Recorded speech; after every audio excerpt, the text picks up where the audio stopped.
Maybe you're starting to explore a career as an appraiser and want to know if now is the right time to get started.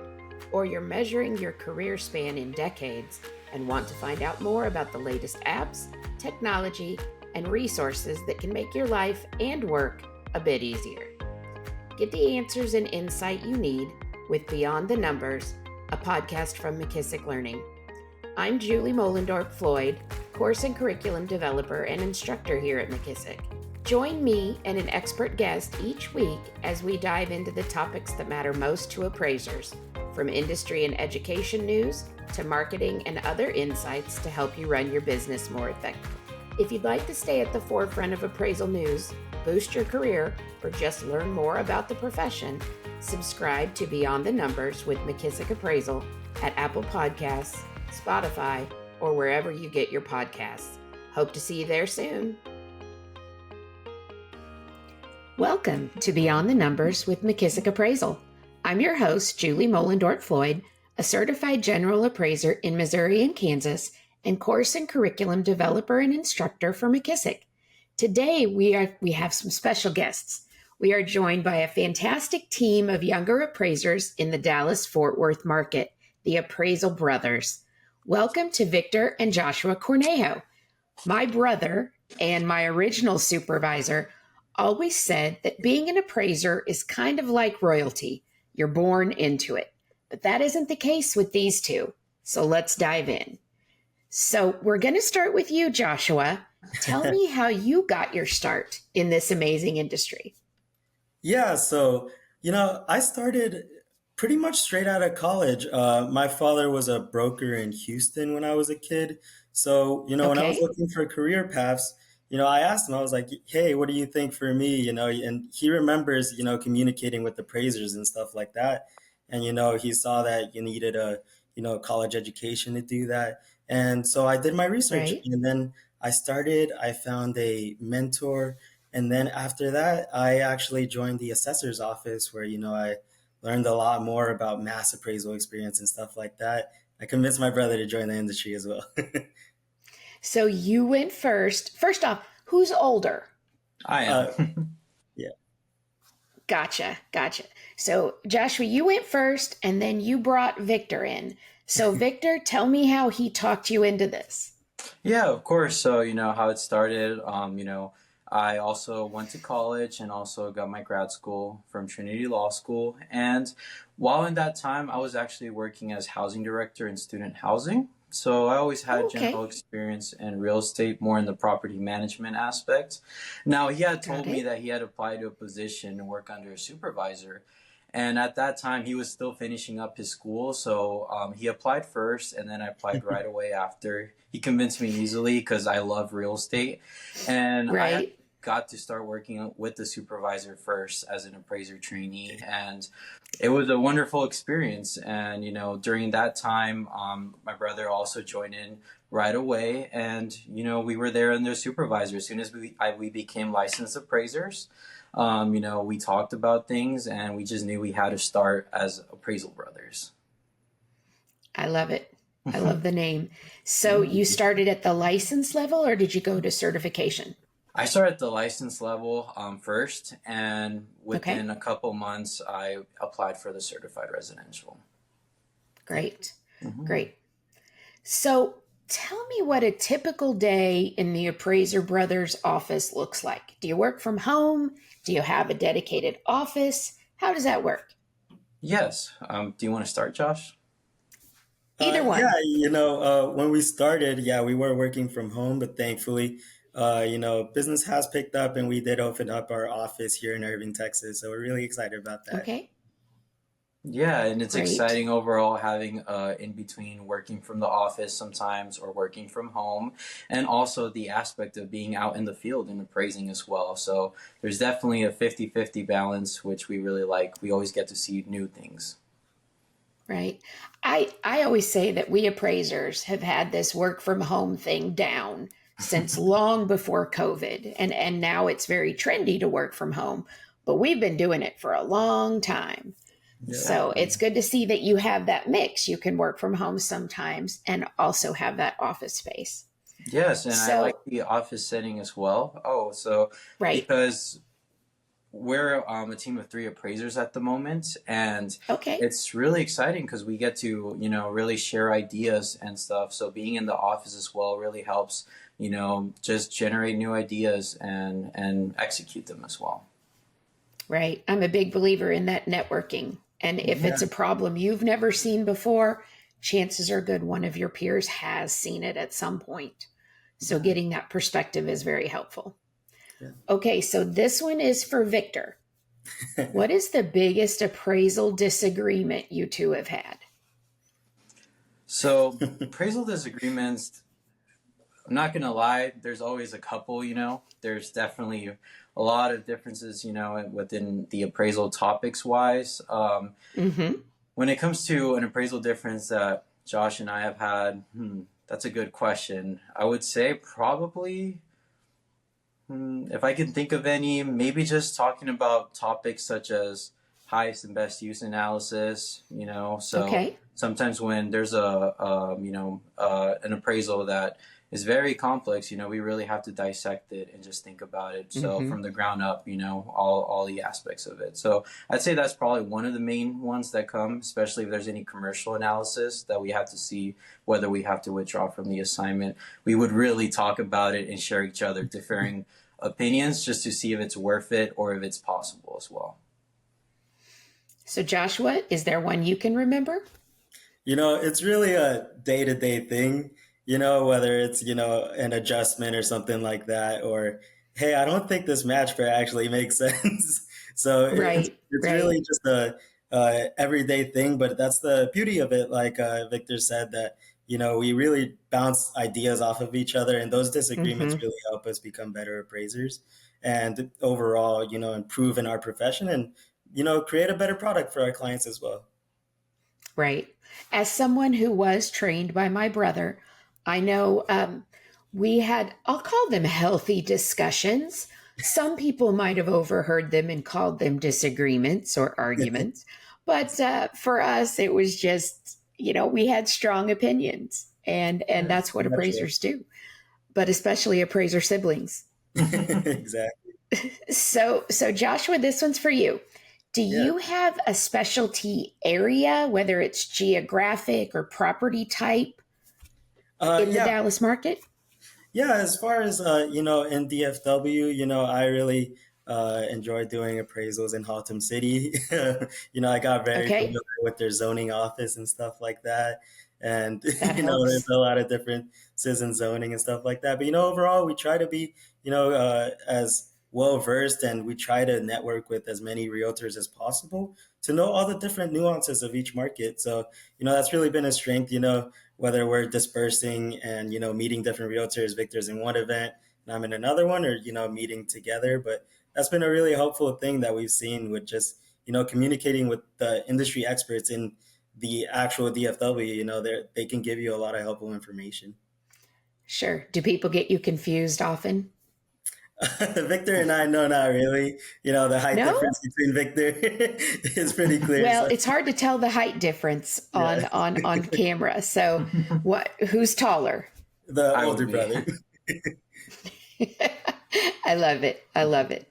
Yeah. So, Joshua, well, let's go to Victor. Do you have a specialty area or a geographic area that you like to cover? Yeah, I would say the where I started out with my supervisor, he liked luxury properties in Dallas. So I enjoy Vickery Place, any intricate style of houses really. So we do also do private work measurement services as well. So the bigger the properties are, I enjoy the challenge as well, and it's an exciting feeling helping out people, especially when there's discrepancies between central appraisal Sure. district and things of that nature. So I would say just overall, I do enjoy the luxury properties, whether it's So measurements you or like tackling the difficult ones. yeah, exactly. I was the same way. Yeah. So now this one is for each of you, but let's start out with Victor. What is your favorite thing about being an appraiser? Yes, honestly, my favorite part of appraising would be the actual appraisal inspection. I enjoy driving to the properties, seeing new places. Not long ago, we have a director of operations. Her name is Lila. She showed me a map of all the homes I've appraised since I started, and I was just bewildered by seeing the map, just all so many dots on DFW, and then the very far away ones as well. So that part, it really helps, continue expanding on your geographic competency. I mean, you definitely know the area that you practice in a different way that not many people would know about. So that would definitely be my favorite part. The measuring, the driving to the property, the collecting the data as well.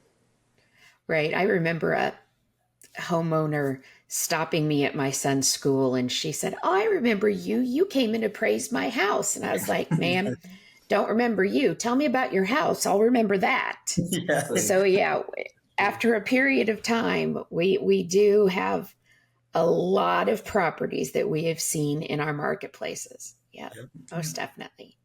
Yeah. So Joshua, what about you? What's your favorite thing about being an appraiser?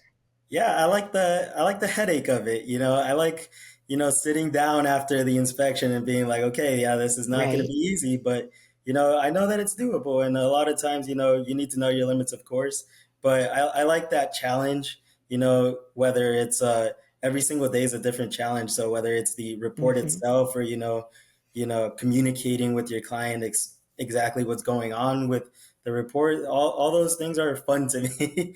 And it's really exciting, being able to do it with my brother as well. So appraisers love war stories. They love talking about the weirdest thing they've ever done, the weirdest place they've ever been, the strangest animal they ever saw. So Joshua, let's start with you on this one.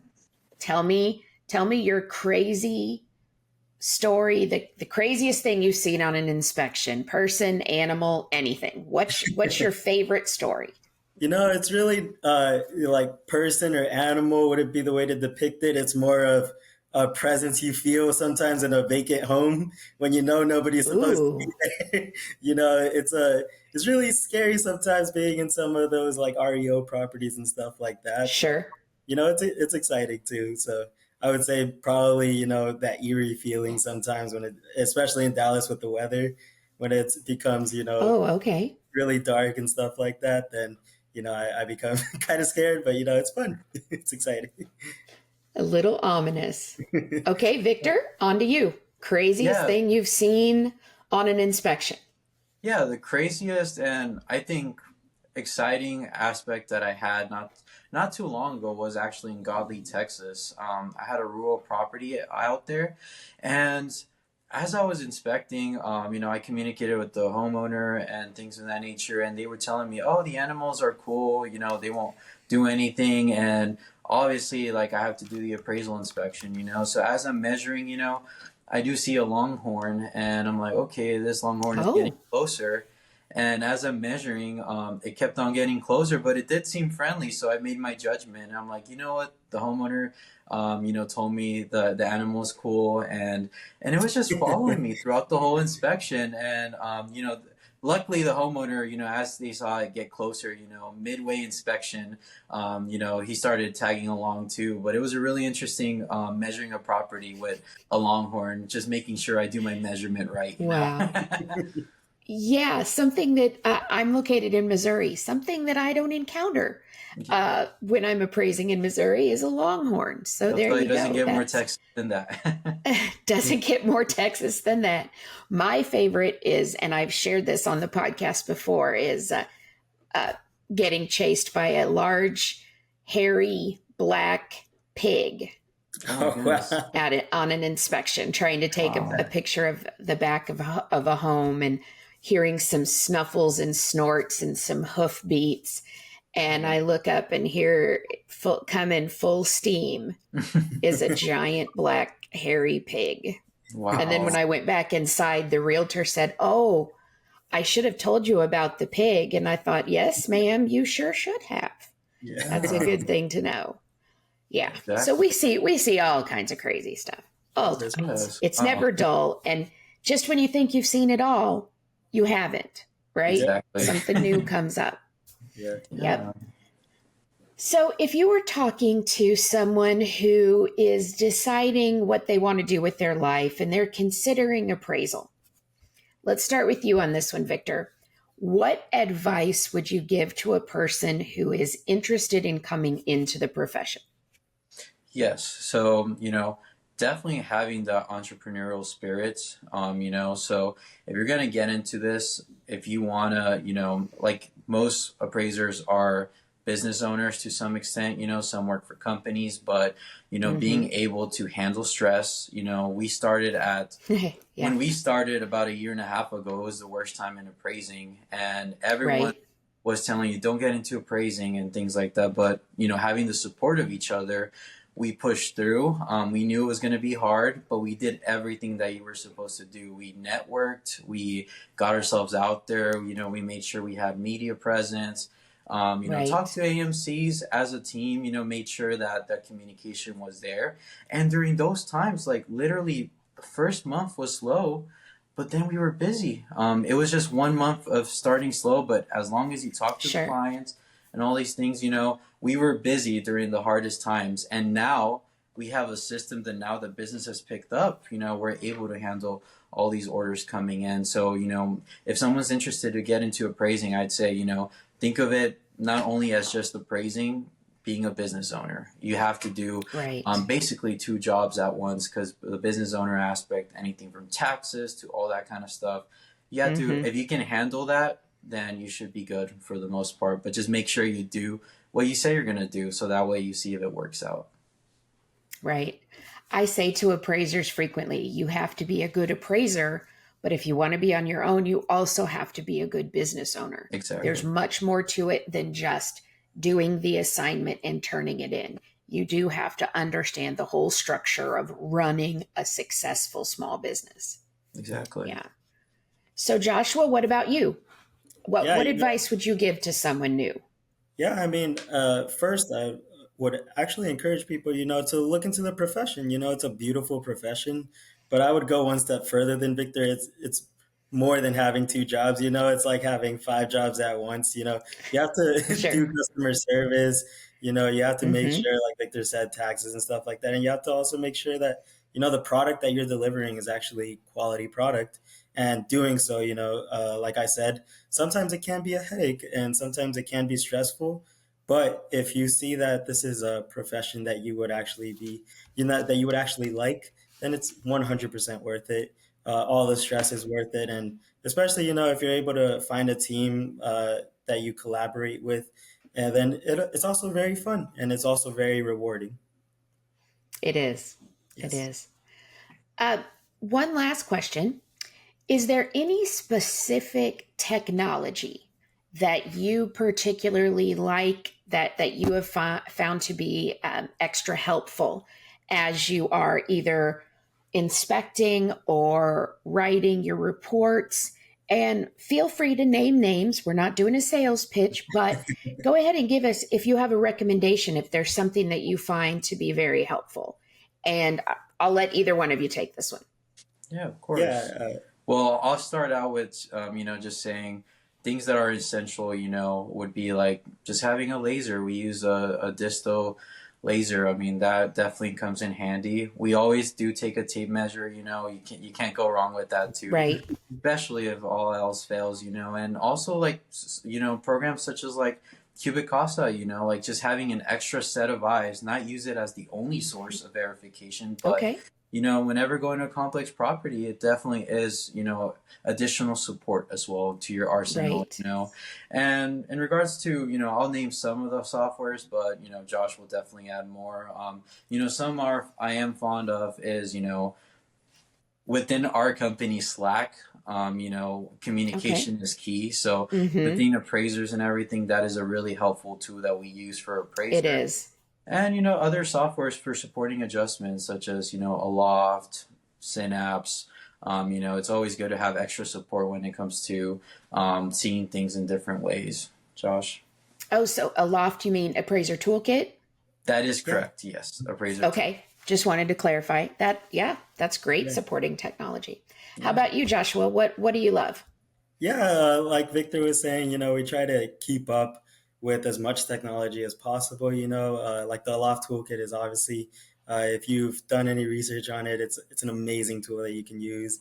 We also do use other programs such as Solomon Oh, Adjustment yeah. Calculator. That's amazing. I had a Zoom meeting with the owner of it, and if you want to use it, he walks you through each step of it, and he'll teach He's you it, amazing. basically, yeah. And then Synapse as well, Spark. There's a lot of tools for appraisers now that there also isn't an excuse not to Right. support. Right. Yeah. I say frequently, if you're still writing an appraisal exactly like you wrote it 10 years ago, even 5 years ago, we need to talk, because our profession has changed so much, and the data that's at our fingertips is unprecedented. Yeah, exactly. True. All right. So any thoughts you want to leave us with? Yes. Honestly, I would say that it's exciting, the appraisal industry. If anyone's ever interested in joining, we are part of that, group that says to go ahead and give it a try. Once you execute on the things that you want to do, it is a fun job, seeing new homes, different styles, all these kind of things, driving to an appraisal appointment. It's a very exciting career. And if you guys ever have any questions, we are out in DFW, and we're more than glad to answer any questions that they might have. It's not really hard to find us. You could just find us at appraisalbrothers.com, and we're more than glad to talk about it. We want to encourage more people to join the appraisal industry. Yeah, I found you, Appraisal Brothers, on LinkedIn. I saw some of your videos, and I thought, these guys have it down. Thank you. So that's great. So we're incredibly grateful to Victor and Joshua Cornejo, the Appraisal Brothers, for joining us and sharing some insight into the appraisal field. It's refreshing to celebrate some up-and-comers in our wonderful profession. Thank you, Victor and Joshua, for joining us today. I'm Julie Mollendorp-Floyd, and it's been a pleasure hosting you. Don't forget to hit subscribe and drop a 5-star review on Apple Podcasts, Spotify, or your preferred podcast platform. We always appreciate your support, and thanks for stopping by. Thanks for tuning in to this week's Beyond the Numbers. If you'd like to stay at the forefront of appraisal news, boost your career, or just learn more about the profession, be sure to subscribe to Beyond the Numbers with McKissock Appraisal at Apple Podcasts, Spotify, or wherever you get your podcasts. Thanks for stopping by.